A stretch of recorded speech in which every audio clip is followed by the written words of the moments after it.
Hi, I'm Richard from Electric Classic Cars, and on this week's episode, it's another update on the Porsche 928 episode. Loads of changes to go through, so let's get into it.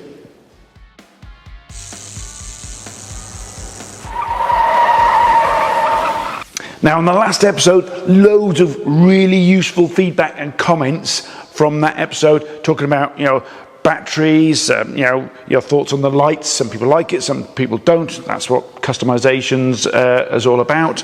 It's a personal preference for me. I like it. That's the most important thing.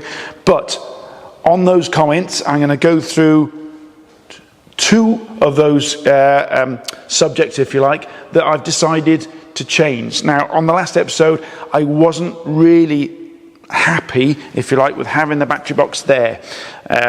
Now, it's difficult to put the batteries somewhere else, which is why we've put the batteries there on the other Porsche 928 we're doing.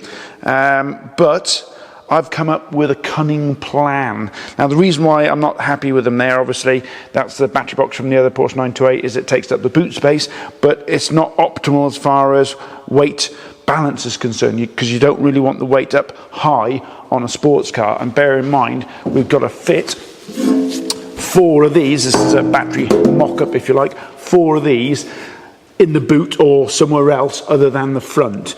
So a number of people suggested in the back seat area, and obviously we consider that, but here is the reason why we can't put them in the back seat. So here's the 2 rear seat buckets. You've got a massive transmission tunnel in between them, and if I stick this here, all will become abundantly clear as to why we can't stick them there, because with the front seat in, the front seat literally comes to around about here. So with that in place there, you would have to have the front seat all the way, and I'm serious now, all the way to the furthest forward position to be able to fit it in, and any bit of reclining on the seat starts to touch into that. So it's a no-go to put the seats there, although 2 of them do fit there, and same this way. And obviously we don't cut into any of the monocoque of the car, so we can't push it back. But even if we could do that, just behind the buckets is part of the rear subframe and stuff anyway, so even if we cut a hole in there, you can't actually physically move the batteries back. So that answers all the comments as to why don't we put the batteries here. However, I've come up with a cunning plan. Now, if we put the 4 batteries in this shape or configuration, we did offer them up underneath the car in the transmission tunnel, which is at the rear of the car, and where the torque tube goes through that centre spine. So if Tim comes in here, they were initially offered up underneath here, but again, they just didn't fit. They were just too wide. But that would be the optimal place to put them. And again, we can't, cut and modify the monocoque. So I come up with an idea. Now, when I say these were too wide to fit in, actually the battery wasn't, or should I say the battery mock-up. Bear in mind, this is obviously not a real battery. Did you know that, Tim? Not a real battery. I can see that by the way you're picking it up. I've been to the gym. So actually the battery fitted in, but by the time you added in the battery box and the coolant plate, the width goes to that. And that is what's too wide. So, cunning plan coming up in 1, 2, 3, go! So, this little beauty here is the coolant plate, or actually one that we've cut in half. And it's quite a bit of weight. It's billet aluminium that's machined with some coolant canals, if you like, that go through here. And then a lid that's friction welded on top. So, that is quite a bit of thickness. And my cunning plan is that why can't this obviously be thinner, but also be the wall of the battery box? So that would mean that that thickness there goes away, and if we can half the thickness of this, then it'll fit in. So we're going to make some custom coolant plates that are actually going to be the outside wall of the battery box as well, and that will enable us to put this battery box. I'd say it's a rear battery box because it's kind of a rear mid battery box underneath where it's optimal for the weight distribution. But obviously this is a bit of R&D and new technology, so it's not going to go in a customer's car, which is why it's ideal to put in this monster here. So that's the cunning plan. We're going to make the coolant plate the outside wall of the battery box. So with a battery box going underneath here, that should really help with the handling of the car, having that weight nice and in the middle and down low. But there's a lot of comments about the back seats and can you just get rid of the back seats, put the batteries in there, and obviously we've already explained we can't put the batteries there, they're just simply too big. However, it's not a bad shout, everybody that said get rid of the back seats, because they are completely useless. I'm pretty sure, correct me if I'm wrong, they were a tax dodge or something back in the day, that if a sports car had back seats or if it had 4 seats, it was a different tax class. I might be wrong, it might just be a myth that I've got in my head, but I think that's why a lot of sports cars of this day had back seats that were completely useless, but they were there just to reduce the cost of the car. But I took out the interior just so it can work on the car and keep the interior safe, because I was thinking we'll keep the interior stock, but I'm not going to do that anymore. So I'm just going to cover one thing off before I get into the front seats, which is the back seat area. I am going to delete, because now we've got a boot area here. My thinking is, and I've seen this done on a 911, we're going to continue on that floor to about here, which will meet up here, and then we'll have some lockable storage in here, and also a really big nice boot area there, because the back seats, let's face it, are useless. But that's enough about the back seats. The front seats, when I tried to get them out, was a horror story. So when I was taking out the front seats, now normally front seats are just 4 bolts, sometimes 6 to get them out, and I was pretty sure I took all the bolts out, but I was struggling to lift it out. I thought I'd left another bolt in or as another attachment, because I was lifting, couldn't get it out. Do you know what the problem was, Tim? You're not strong enough? I wasn't strong enough, he's right, because those seats weigh a lot, and we're just about to find out how much they weigh. Right, so here are the front seats out, and this is driver's seat. Yeah, it must be. So this is driver's seat. I'm going to put it on the scales here, and Tim's going to try and guess how much it weighs. Right, so actually, which is the best way to do this? Is that on? Yep. Right, there we go. I've got a figure. Tim, how much do you think this weight? Bear in mind, I'm weak. So well, for the way you were struggling with it, I'd say it was about a ton, but no, I'll say 30 kilos. 30 kilos. Yeah. You're not far wrong, actually. 28.5 kilos. There we go. So 28.5. Oh, blimey. So 28.5 kilos per seat, and they are, believe me, they are the most comfortable Porsche seats. Oh, they are nice. And I was going to keep them, but at 28.5, that's nearly 60 kilos for the front pair of seats. They're going to go. So we are going to put some lightweight, comfy carbon fibre seats in the front to go along with all the other weight savings that we've done. So I'm sorry, but it's bye-bye comfy sofa seats. Now, from the last episode, it was pretty evident the most controversial bit of me customizing and modifying this 928 wasn't, for a change, converting to electric. It was getting rid of the iconic pop-up headlights. That was real Marmite for a lot of people, and I'm still going to stick with it, but there's one change I'm going to do. So this is what plan A was, and just like with any project, especially with mine, things change along the way, and I wasn't completely happy with the look of these lights. These are off a VW split screen bus, American lens, so the glass is clear, and I just felt they were a little bit too small to go into the space, and yeah, looks wise, it wasn't clicking for me completely. So whenever I'm not happy about something, I spend a lot of time researching and see if there's an alternative, and there is. And this is the answer. Porsche 993 headlight lenses. So I came across a Porsche 968, and they're similar shape to 944, 928, but they have a little bit of a pop-up headlight thing going on as well. I came across a couple of cars that put 993 lenses replacements in to those pop-up headlights on 968s, and I thought they looked fantastic. So that's what we're going to do. And if you notice, they're slightly wider so they fill the space better, and they're Porsche, so we're keeping everything Porsche. So that's the solution we're going to go with. We're going to go with 993 lenses. I think they look great. Just at one point on the evolution of lenses, because I've got an old 1971 Porsche 911 just behind Tim, and I just want to show you something. So while we've got this 911 here, actually it's a really good opportunity to show how the evolution of these headlights have gone over the years, because essentially they've just become more and more and more reclined. So you can see the top bit here and the top bit here. So that is where they sit on an old 911, and that is where they sat on the 993. So a lot more reclined, isn't it?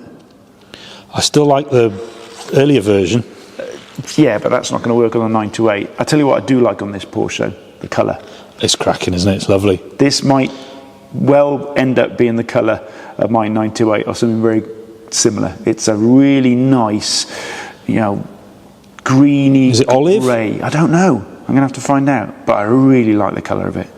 So yeah, there you go. That's the evolution of 911 headlights. They just got more and more reclined, just like Tim does in the evening. The more late it gets, the more reclined he gets. So now I've decided, finally, I think I'm stuck on it, that these are the lenses we're going to go with. I still have the same original problem, which is how we're going to actually make them fit and mount them in there. And we started going along the lines of fabrication and metal work and trying to get them in, and then I went a slightly different way with original VW chrome, what are these called, rings, but flipped over the other way, and it was not really working for us.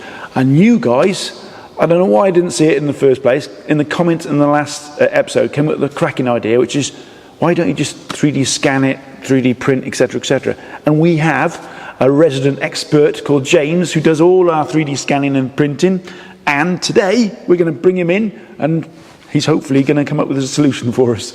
So this is our resident 3D expert, James. So James does a load of 3D scanning, 3D prints for us, although we do have 3D printer in-house. When it gets too complicated, James is the man.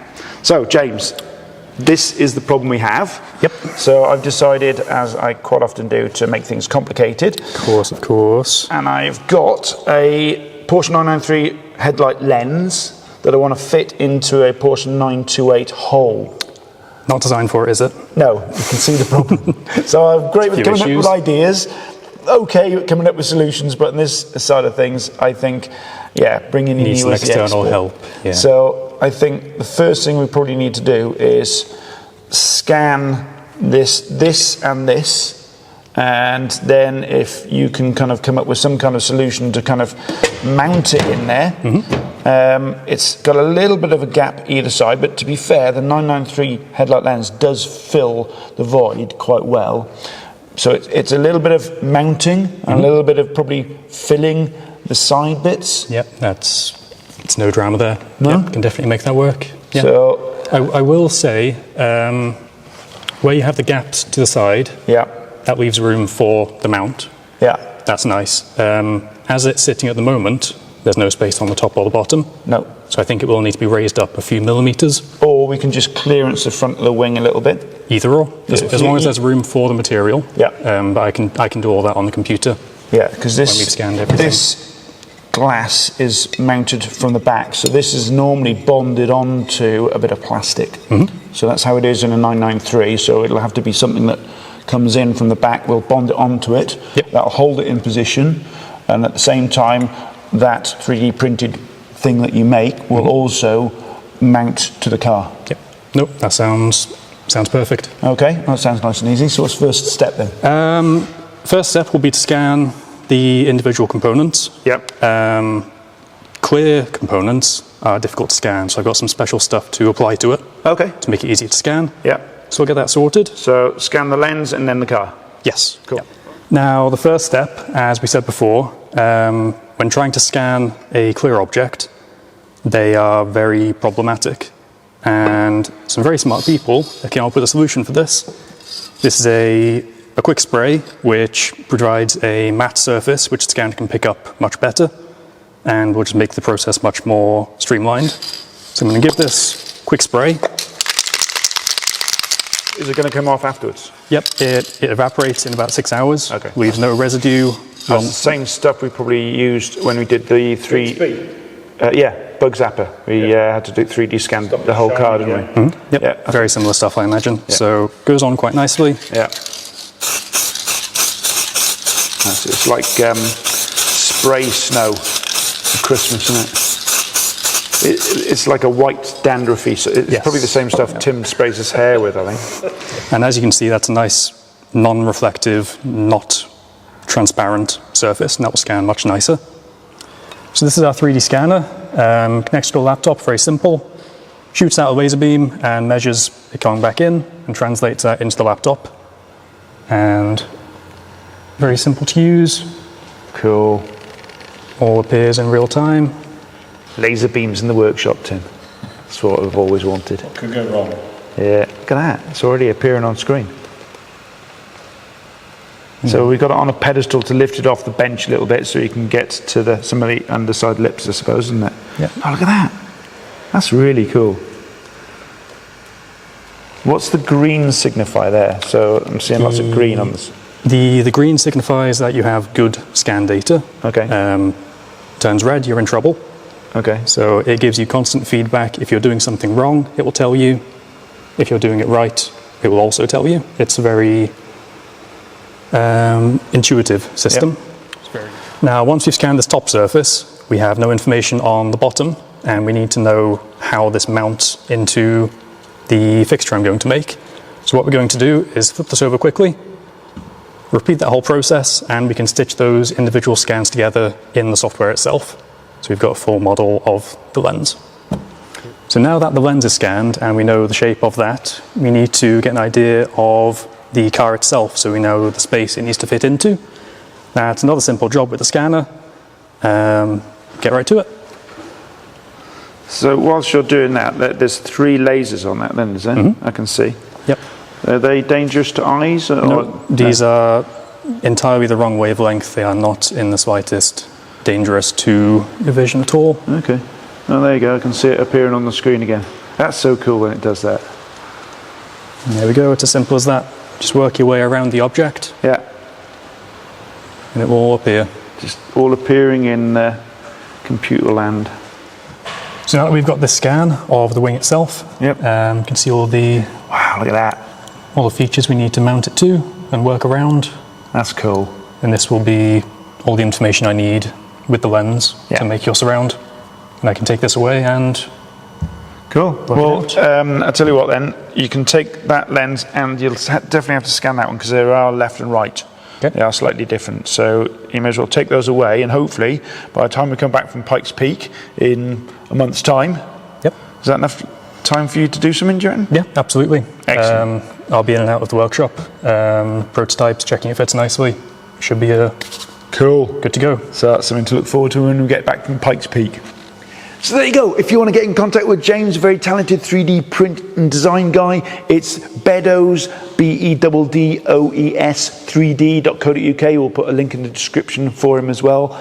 But if this episode is anything, it's an example of the fact that we listen to you guys out there, because a lot of the changes we've done, we read all your comments in the last episode and thought some of them, yeah, that's a good idea. Let's explore that a little bit more. So we do listen to you guys out there. We do read all your comments. So thanks for the feedback on that. And we will read all the comments on this one as well. So I'm really interested to know what you think of some of the things that we're changing on the 928 now. So we're not going to be around for a little bit now because we are, I was going to say going on holiday, but we're not really, are we? It's definitely Working holiday. Working holiday, yeah.